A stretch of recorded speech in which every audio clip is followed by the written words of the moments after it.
When he opened his eyes, the world was wrong. Soft blue light glowed above him, humming gently as if the air itself breathed. The ceiling wasn't flat or tiled like he remembered from hospitals. It curved, smooth and metallic, almost alive. For a moment, his foggy mind tried to fit the shape into something familiar. It didn't fit. Nothing did. The air smelled strange too. Clean but not sterile, like cool rain on metal mixed with something faintly sweet. His body felt heavy, like he had been asleep for years. When he tried to move his arm, a faint hum ran up through the bed as though it reacted to his touch. Panic began to rise. He blinked, trying to steady his vision. The room wasn't empty. Figures moved in the background. Tall, graceful shapes wrapped in shining suits that reflected blue and silver light. They didn't look human. Their limbs were too long, their movements too smooth. He couldn't see their faces clearly. They were covered with thin visors that glowed faintly around the edges. He swallowed hard. His throat hurt. Where am I? No answer came. Then one of them turned and started walking toward him. He tensed, pressing his back against the bed. The figure approached quietly, the sound of steps soft like air moving through silk. When the being came close enough, he saw her, an alien woman, or at least that's what his mind told him she was. Her skin shimmered blue under the lights. Her eyes were a bright, glowing silver that seemed too alive, too knowing. But her expression wasn't cold, it was kind.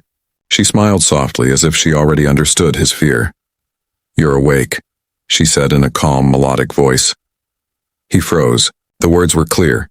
English, though slightly off, as if shaped by a different mouth. "You can understand me?" he asked quietly. She nodded. "Yes, your language has been learned. You're safe here." Safe. The word didn't feel real. He looked around again, taking in the strange room. The walls were made of smooth metal that pulsed faintly with veins of light. Floating panels shifted and adjusted on their own. It wasn't just a hospital. It was something far more advanced than anything he had ever seen. What is this place?" he asked again. The nurse tilted her head, her silver eyes watching him with calm curiosity. "You were found hurt," she said.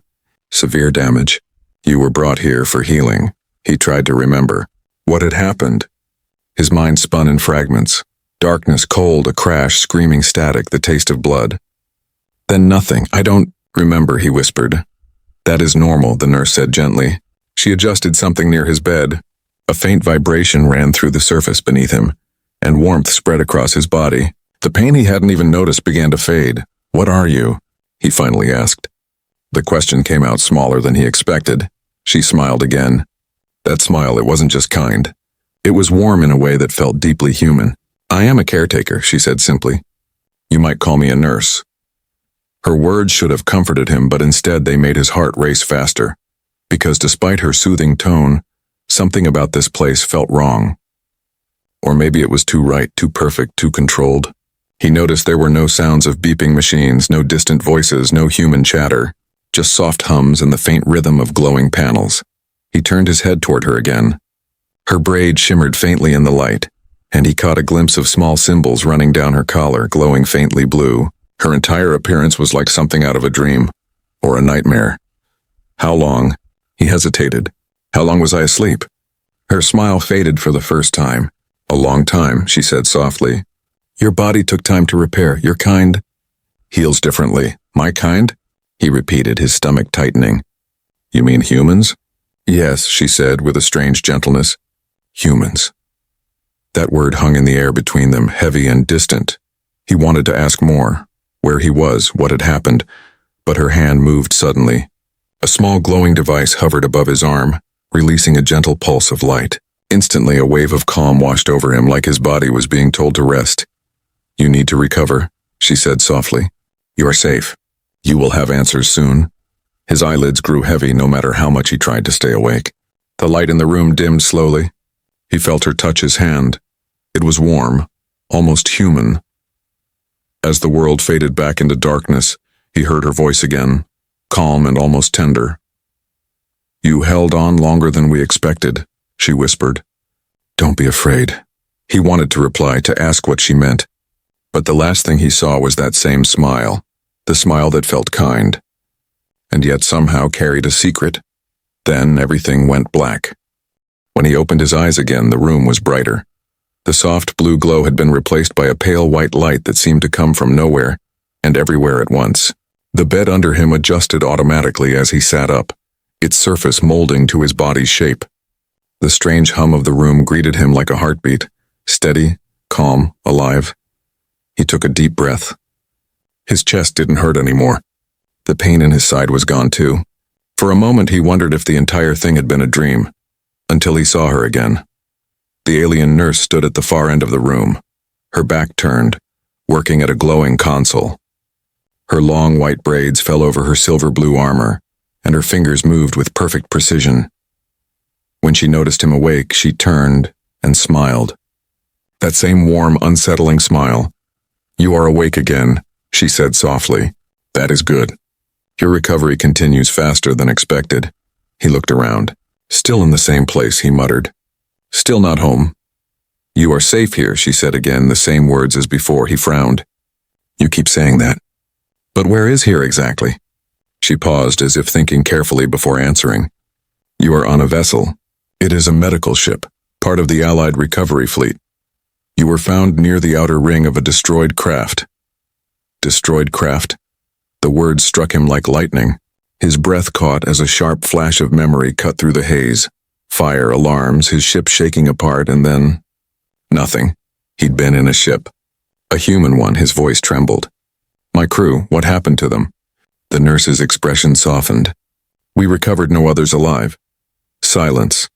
He looked down at his hands. They trembled slightly. The bed's surface responded by pulsing faintly, as if trying to calm him. He pulled his hand away. "So I'm the only one. For now," she said carefully. "For now," he repeated. "What's that supposed to mean?" She tilted her head slightly. "There are scans, ongoing searches. It is not certain." Her tone was gentle, but he could tell she was hiding something. The way her eyes didn't quite meet his when she spoke, the slight delay in her answers, it was too practiced. He stared at her for a long moment. "You're not telling me everything, are you?" Her gaze flickered. "You are still healing," she said finally. "Too much information may cause distress." He gave a dry laugh. "Newsflash. Being trapped in an alien ship already counts as distress." To his surprise, she smiled faintly again, like she understood humor. "You have strength. It is admirable." "Admirable," he repeated under his breath. "That what you call human stubbornness?" "Perhaps," she said, her voice calm, almost kind. "It is why you survived." He leaned back, letting the silence stretch. He didn't want to admit it, but something about her voice made it hard to stay angry. It carried a warmth that didn't feel artificial, even though everything around him was. Then his curiosity got the better of him. He asked, "Why are you helping me? You could have just left me to die." She didn't answer right away. Instead, she stepped closer, the light from her armor reflecting in her eyes. "It is my duty," she said quietly, "and there is another reason." He looked up at her. "What reason?" Her gaze lowered slightly. "Because you tried to save others before the crash." He froze. "How do you know that?" "There were recordings," she said. "Your final transmission was still active when we arrived. You were holding the control, trying to stabilize your ship, while ordering your crew to evacuate. You refused to leave." He swallowed. "So you heard that?" She nodded.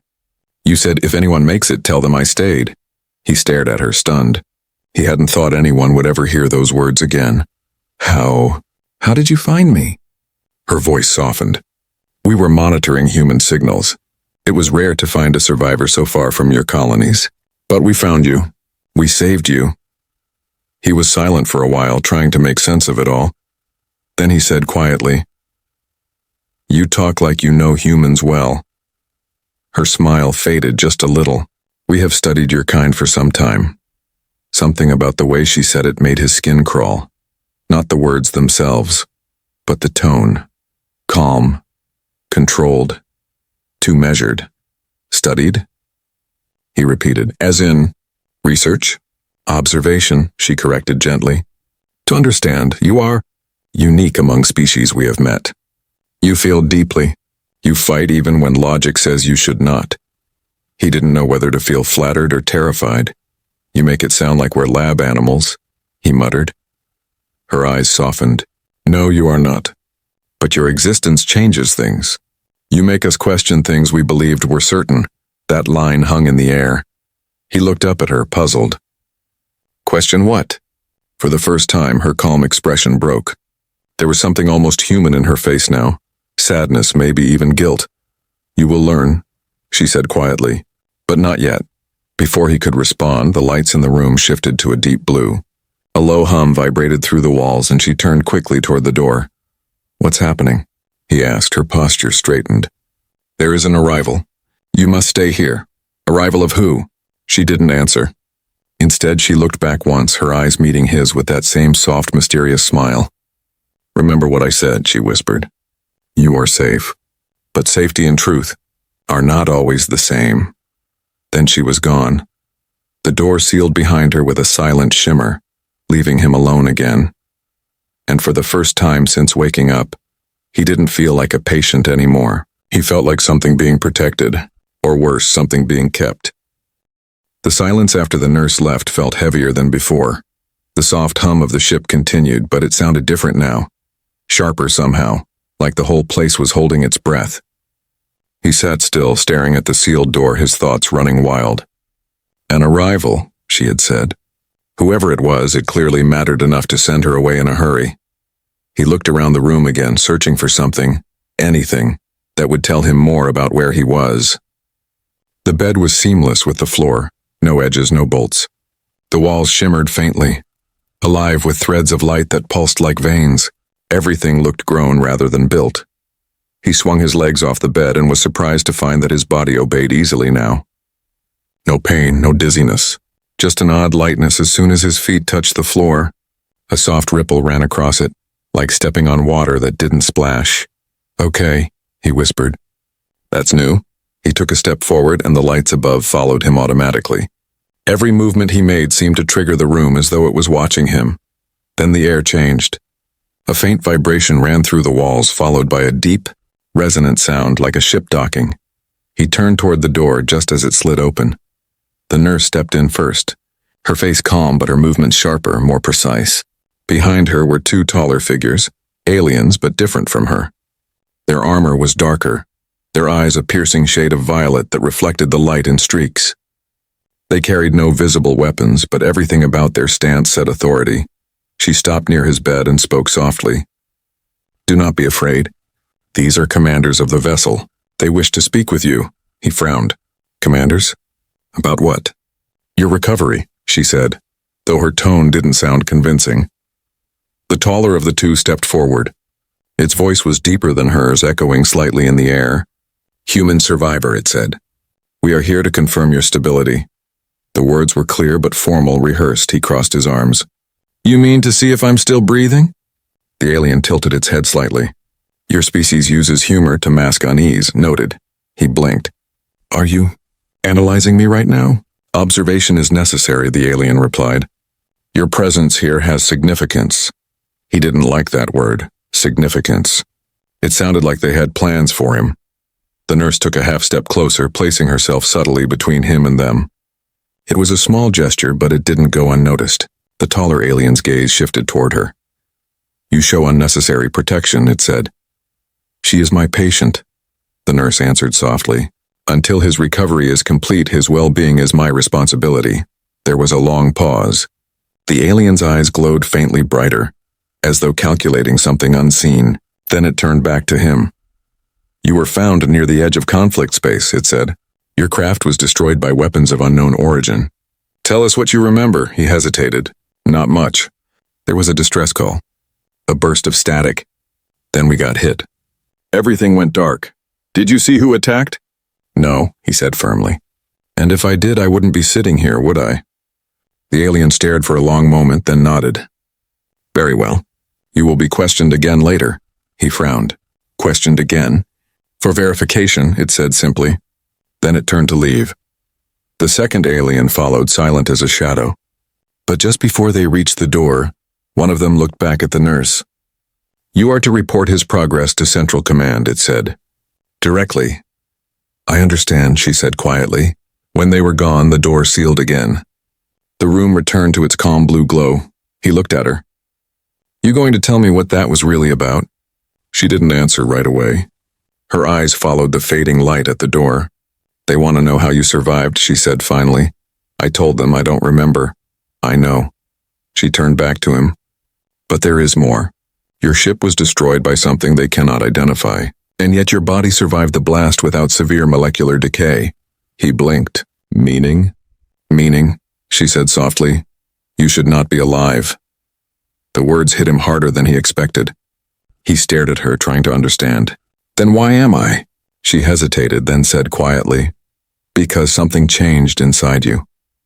He took a step back. "Changed? What do you mean changed?" She looked almost guilty. "You were exposed to energy not of this system. It rebuilt what was broken. We have never seen a human react like this." He felt the room tilt slightly as the words sank in. "You're saying I'm what? Some kind of experiment?" Her silver eyes softened. "No, you are a miracle." He didn't know what to say. Miracle or not, the word didn't feel comforting. Before he could speak again, the lights dimmed for a moment, just a flicker, but the nurse's face tightened instantly. "What now?" he asked. She turned toward the wall where faint lines of light rippled like waves. "We are entering warp space," she said. "But there is interference." "Interference?" She glanced back at him, her calm voice now edged with tension. "Another signal. Human in origin." He felt his heartbeat quicken. "Another survivor?" Her gaze met his, and this time there was no practiced calm, only something close to fear. "Perhaps," she said softly. "Or perhaps something that followed you here." The room trembled. It wasn't violent, but it was enough to make the lights flicker and the floor pulse under his feet like a heartbeat gone wrong.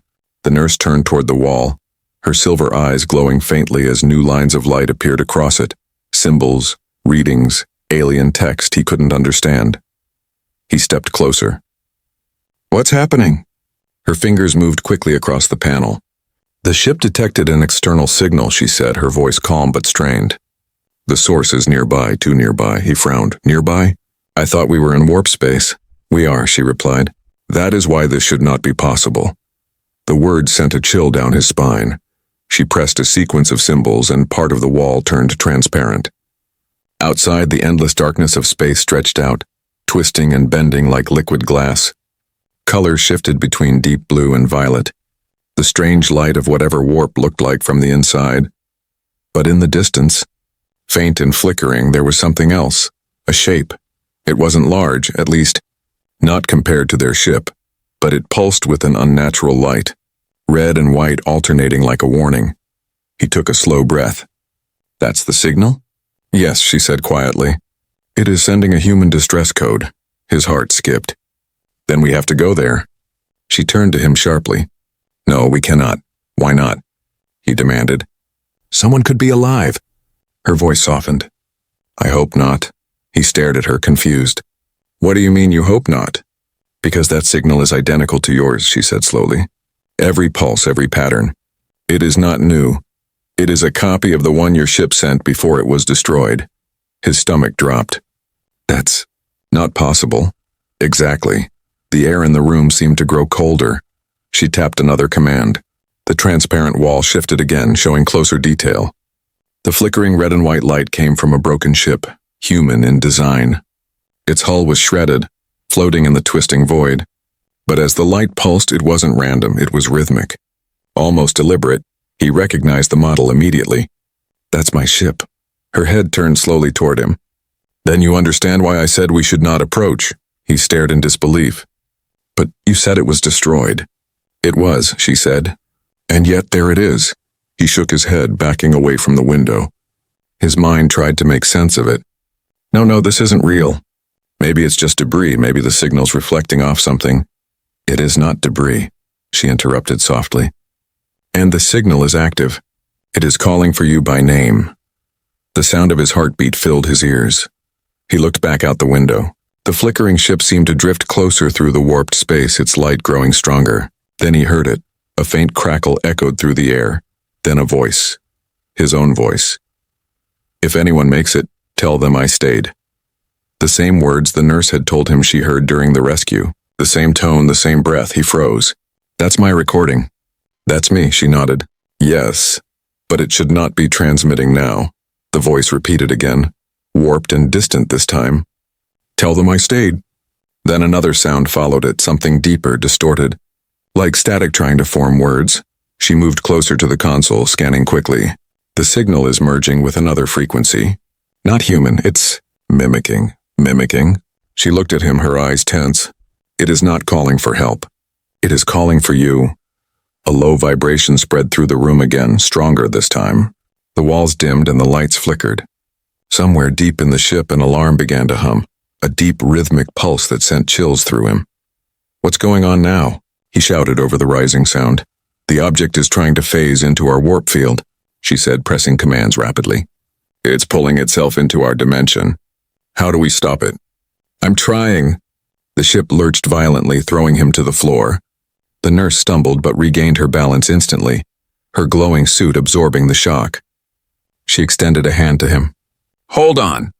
The transparent wall showed the wreckage flickering like fire, then stretching, bending, twisting until it looked like something alive. He grabbed her arm. That's not my ship anymore, is it? No, she whispered. It's something wearing your ship's face. The light in the room turned red. The hum became a roar. The nurse pulled him back as the wall flickered with images. His ship, his face, his voice, all repeating, glitching, distorting into 1,000 broken echoes. Then, just as suddenly, everything stopped. The light vanished. The hum died. Only silence remained. She didn't move for several seconds, watching the readings. Finally, she exhaled slowly. It's gone. He stood there, breathing hard. What was that thing? Her voice was quiet. We do not know, but it learned your signal. Your voice. It wanted entry. He looked down at his hand, still trembling. And if it had gotten in? Her eyes met his. It would not have needed a ship, she said. It already had you, he froze. What do you mean? Her gaze softened again, sad this time, not kind. Whatever that was, it's connected to you now. You are the only link it could have used to reach us. He swallowed hard. Then you should have left me behind. She shook her head slowly. No, because you may also be the only one who can stop it. For a long time after the event, the ship stayed silent. The lights dimmed to a calm blue again. The hum returned, and everything looked normal. But nothing felt normal anymore. The man sat on the edge of the medical bed, staring at the floor, his hands shaking slightly. He could still hear it, the echo, his own voice repeating those same words. Tell them I stayed. Over and over, somewhere deep inside his head. It wasn't loud, but it was there, like a faint whisper in the back of his mind that refused to leave. The nurse stood near the control panel, her fingers moving silently across glowing symbols. Her calm expression had cracks now, tiny signs of worry. How long was it out there? He asked quietly. She looked up the signal. Yes. We don't know, she said. It could have existed since the moment your ship was destroyed, or it could have formed the moment we found you. He frowned. Formed. She nodded slightly. It was not natural. It wasn't just a signal. It behaved like it was. Alive. He rubbed his temples. Alive. Great. So something copied my voice, took my ship, and tried to follow me. Her voice was quiet. Not just follow, it wanted to merge. He looked up sharply. Merge? With what? The ship. Her eyes met his. With you, he froze. The sound of his own breathing suddenly felt too loud. That's impossible, he said. I'm human. You said it yourself. I survived, but I'm fine now. She hesitated. Your body is stable, but your readings are different. What readings? Your cellular energy pattern. It's changed. She walked toward him, her tone gentle but firm. When we first treated you, your cells showed radiation from a non-physical source, something beyond our known energy fields. It's the same pattern the signal used. He blinked at her, trying to process it. So you're saying whatever that thing is, it's inside me? Not exactly, she said carefully. It's more like you share a frequency now, a connection. He stood up, pacing. A connection to what, exactly? To something that shouldn't exist. The room fell silent. He stopped pacing and stared at her. Why didn't you tell me this before? Because we didn't understand, she said softly. We still don't. But now that it's found you again, the connection may grow stronger. He clenched his fists. And what happens if it does? She looked down. then it may no longer need the signal to reach you. A cold shiver ran through him. He turned away, pressing his hands against the smooth wall. His reflection shimmered faintly in the metallic surface, and for a brief second he saw his face blink. Not the way a person blinks, but like an image flickering in and out. He stepped back fast. Did you see that? The nurse moved closer, scanning the wall with a small device that unfolded from her wrist. Your visual field may be affected, she said. Residual interference. I'm telling you, I saw something. Her eyes met his again, calm but serious. It may not be the wall you saw. What's that supposed to mean? She hesitated before saying, it may have been inside your mind. He opened his mouth to argue, then froze again. That voice, it was faint, like an echo in a tunnel, but unmistakable. His own voice. You stayed. You stayed. He took a step back, clutching his head. It's in my head. I can hear it. The nurse was beside him in seconds, pressing a small device against his temple. A blue light scanned across his skin. The signal frequency is spiking, she said. It's synchronizing. Make it stop, he gasped. I'm trying. She pressed another command, and the lights around the bed flared to bright white. A low vibration filled the room. Slowly, the whisper began to fade. The echo in his mind softened until it was barely a memory. He sat down, shaking, sweat running down his face. It's gone, she said quietly. For now, he looked up at her. What is it? What does it want? She didn't answer immediately. Instead, she looked at the floor, her voice quiet when she finally spoke. There's a theory. The energy that hit your ship, it wasn't a weapon. It was a form of data. He frowned. Data, like information. Yes, she said. A living kind, something that learns, something that copies what it touches. He felt his heart drop, so it copied me. Your memories, your voice, maybe even your instincts, she said. That's why it sounds like you. It doesn't know how to be anything else. He stared at her, his voice trembling. So it's not trying to kill me. No, she said softly. It's trying to be you. Silence filled the room again. He looked down at his hands, the faint blue veins glowing under his skin from whatever treatment they'd used. And if it succeeds, her expression was grim. Then it won't stop with you.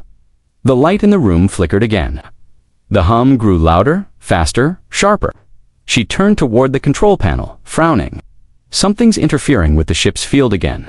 He swallowed hard. Don't tell me it's back. She looked at the readings. Her expression turned pale. No, she said. It's inside. Art of him it's using to survive. The lights in the room dimmed to a deep crimson. A faint vibration crawled through the floor, spreading upward like a slow-moving heartbeat. The nurse turned sharply toward the nearest panel.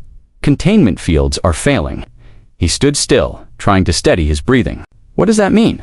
It means the signal has breached our internal network, she said quickly. It's trying to grow. He blinked. Grow? How can a signal grow? She didn't answer right away. Her hands moved in fast, fluid gestures over the glowing controls. Because it's using matter now. It's found a way to convert energy into structure. He looked around the room. The smooth silver walls were beginning to ripple, as if the metal were turning soft. Blue veins of light shifted to red, spreading like cracks. Tell me that's normal, he said. It isn't. Step closer to her. Can you stop it? Maybe, but only if I cut power to this section. That would stop its access. Then do it. She looked back at him, her eyes glowing brighter now. If I do, life support here will end. The systems that keep you alive are tied to this room. He hesitated. You said I'm healing fine. You're stable, she said, but your lungs still depend on the conversion field. If it shuts down before your biology adapts, then I die, he finished. She nodded once. The walls pulsed again. One of the consoles sparked, throwing arcs of blue light into the air. A strange static filled the room, half mechanical, half organic dot. And then he heard it, that whisper again, you stayed. But this time, it wasn't in his head. It came from the walls. He backed away slowly. It's in the ship. The nurse's fingers flew across the control screen. It's using your neural signature to talk through our systems. How? When you connected to our medical field, your body's energy was scanned and stored for treatment. Now it's using that pattern like a key, so it's using me to break in. Yes? The The static turned into a deep, distorted voice, his own voice, echoing across every surface. "You left them. You left me." He froze. The words cut through him like a blade. What is it talking about?" The nurse turned to him, her expression softer now. "Maybe it's not the signal speaking. Maybe it's the part of you it copied." He stared at her. "You mean it remembers? It remembers everything you felt when your ship fell apart. The fear, the guilt, the moment you thought you failed." He took a step back, shaking his head. "That's not possible." The walls pulsed again. The red veins twisted into shapes, faces, almost human, mouths opening and closing without sound. The nurse moved fast, pressing something on her arm. A beam of pale light spread from her wrist and washed across the room. The faces faded, the red glow dimmed. "It's trying to manifest," she said, "but it's weak still. We can push it out if we act now." He nodded quickly. "Tell me what to do. You must fight it from inside. Its link to this ship runs through you. Your mind is the bridge." His eyes widened. "You're saying I have to fight it in my head?" "Yes," she said calmly. "I can stabilize your body, but only you can close the connection." "How?" She placed her hand on his chest, right over his heart. "You must reject it. Not with fear, but with will. It can only survive through what you believe you owe it." He swallowed hard. "You mean the guilt?" She nodded. "It feeds on it. If you forgive yourself, it loses its anchor." He took a deep breath. The whisper in his head grew louder. "You left them, you promised." His knees trembled. The room blurred around him. He closed his eyes. For a moment, he was back inside the burning ship alarms, blaring metal, tearing apart, smoke choking the air. He saw his crew shouting, reaching for him. He remembered staying behind, holding the controls, feeling the ship break apart. He had told himself he did the right thing, but a part of him had never believed it. Now that part spoke through the voice of something alien. Tears stung his eyes. "I didn't leave them," he whispered. "I stayed because I had to." The whisper grew harsher. "You failed." He clenched his fists. "No, I saved who I could. I stayed so they could live." "That's not failure." Light flared behind his closed eyelids, blinding white pure. The nurse's voice came faintly through the noise. "Hold it. Don't let go." He felt warmth spread from his chest outward, like something burning but not painful. The red veins on the walls began to fade. The hum of the ship steadied again. The whisper screamed once more, distant and fading. "You can't," then it was gone. Silence returned. When he opened his eyes, the room was back to its soft blue glow. The nurse stood beside him, breathing slower, her shoulders relaxing. "It's gone," she said quietly. He nodded, too tired to speak. She looked at him for a long moment. "You did it." He gave a weak smile. "I didn't do much." "You did enough," she said. "You reminded it of what being human means." He looked up at her, confused. "And what's that?" She smiled softly. "To keep going, even when you break." He leaned back, closing his eyes. But deep down, he knew it wasn't over. Because somewhere in that white light, just before the echo vanished, he had heard one last whisper. "We are not done." When he woke again, the world was quiet. The lights of the medical bay glowed softly, and the hum of the alien ship had returned to its steady, peaceful rhythm. For a moment, he thought it was all a dream. The signal, the whisper, the strange war between what was human and what wasn't. But then he saw the nurse sitting nearby. She wasn't at the console this time. She was just sitting in silence, her head bowed slightly, the silver markings on her armor dim. "You didn't leave," he said quietly. She looked up, smiling faintly. "You would not have left us. Why should I?" He tried to smile back, but his voice was heavy. "Is it really gone?" She hesitated. "Mostly." He frowned. "Mostly." Her silver eyes met his. "It left traces, echoes in your neural field. But it no longer controls them. They are you now." He stared at her. "You mean part of it's still inside me?" She nodded. "Yes, but it's no longer an invader. It's something different now, something that has learned what you are." He rubbed his face, trying to think. "So what happens to me now?" "That is up to you." He raised an eyebrow. "Not your commanders, not your science council or whatever you have here."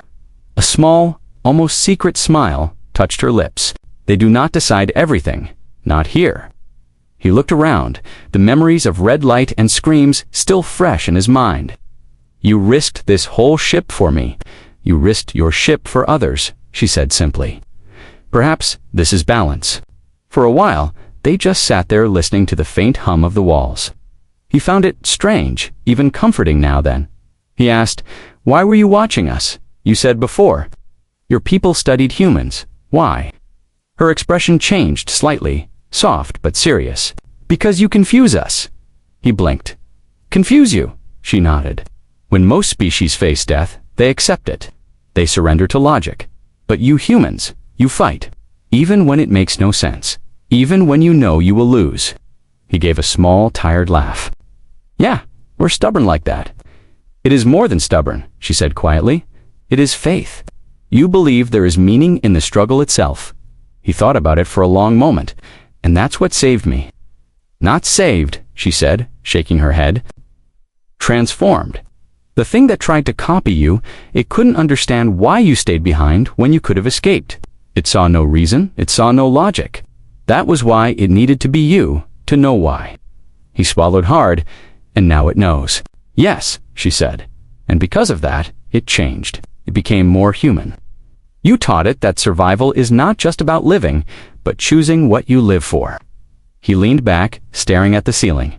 "And what happens to it now?" She tilted her head.